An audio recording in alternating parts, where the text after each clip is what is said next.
नमस्कार दोस्तों, ज्ञानराही तरुण अकादमी के यूट्यूब चैनल में आप सभी का स्वागत है। आज हम भारत के सबसे सफल और नंबर 1 माने जाने वाले सड़क परिवहन एवं राजमार्ग मंत्री नितिन गडकरी पर लग रहे कुछ आरोपों की बात करेंगे। वस्तुतः भारत सरकार ने पेट्रोल में एथेनॉल मिलाने की नीति शुरू की है, जिसे E20 फ्यूल कहा जाता है। इसमें 20% एथेनॉल और 80% पेट्रोल होता है।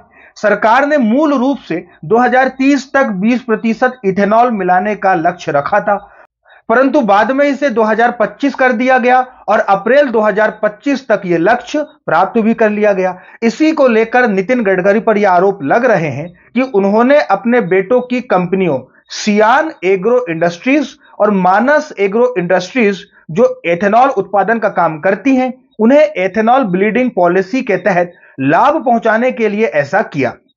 इन आरोपों के पीछे कुछ ठोस कारण भी है, जैसे इन कंपनियों की आय और शेयरों की कीमतों में जबरदस्त बढ़ोतरी हुई है, जो कि इथेनॉल ब्लेडिंग नीति के प्रसार के साथ भी जुड़ी हुई है। एक एग्जाम्पल के तौर पर अगर हम देखें तो सियान कंपनी का सितंबर 2024 में शेयर 168 रुपए था।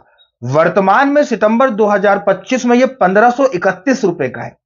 शेयर में इतना बड़ा उछाल शक तो पैदा करता ही है। इसके अलावा इथेनॉल उत्पादन का काम कर रही 500 कंपनियों में सरकार के द्वारा टेंडर भी इसी सियान कंपनी को दिया गया, यह भी शक पैदा करता है। अब बात करते हैं कि E20 फ्यूल को बढ़ावा देने के पीछे सरकार अपना क्या लक्ष्य बताती है। तो सरकार का कहना है कि इससे कच्चे तेल के आयात पर निर्भरता घटेगी और इससे भारत का व्यापार घाटा भी कम होगा। दूसरा फायदा सरकार बताती है कि इससे गन्ना और मक्का उत्पादक किसानों को फायदा मिलेगा, क्योंकि उसी से इथेनॉल प्राप्त किया जाता है।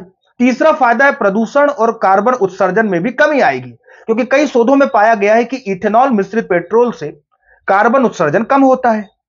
सुनने में तो यह सभी बहुत अच्छा लगता है, परंतु इस नीति को लेकर कई तरह की चिंताएं और विवाद भी सामने आए हैं। जैसे पुराने वाहन, खासकर 2023 से पहले के मॉडल E20 फ्यूल के लिए डिजाइन नहीं किए गए हैं, जिसके कारण उनके engine, fuel pipe, gasket, rubber parts इत्यादि खराब हो सकते हैं। कई वाहन मालिकों ने यह दावा किया है कि E20 पेट्रोल से उनकी गाड़ी के माइलेज में 5 से 10% तक की कमी हो गई है। बारिश या नमी के कारण इथेनॉल पेट्रोल से अलग भी हो सकता है, जिससे गाड़ी बंद हो सकती है या झटके दे सकती है।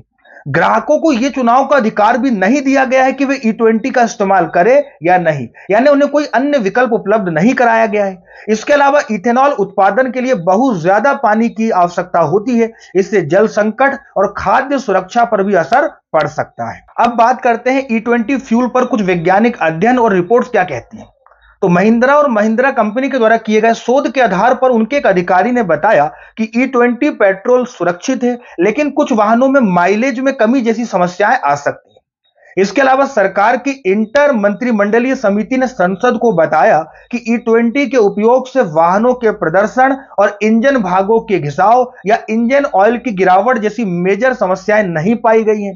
लेकिन साथ में यह भी कहा कि उन वाहनों के लिए जो सिर्फ E10 के हिसाब से बने हैं, E20 फ्यूल का यदि उनमें इस्तेमाल किया जाता है तो इससे उन वाहनों के प्रदर्शन में थोड़ी सी गिरावट हो सकती है। एक लोकल सर्वे में पाया गया है कि 2/3 पुराने पेट्रोल वाहन मालिकों ने कहा है कि E20 के बाद उनके वाहन के माइलेज में कमी हुई है। तो दोस्तों, यह था E20 फ्यूल से संबंधित नितिन गडकरी पर लग रहे आरोपों का डिस्कशन। अब अंत में मैं आपके लिए कुछ खुले प्रश्नों को छोड़कर जा रहा हूं। सबसे पहला प्रश्न है कि क्या माइलेज में गिरावट वाकई उतनी बड़ी है जितनी बताई जा रही है? दूसरा, क्या पुराने वाहनों को E20 से लंबी अवधि में नुकसान होगा?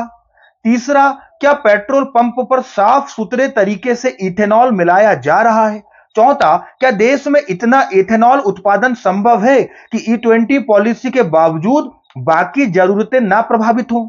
चौथा, क्या नितिन गडकरी पर लग रहे आरोप सही हैं? इन सभी प्रश्नों पर आपकी क्या राय है, कमेंट बॉक्स में जरूर बताइएगा। धन्यवाद।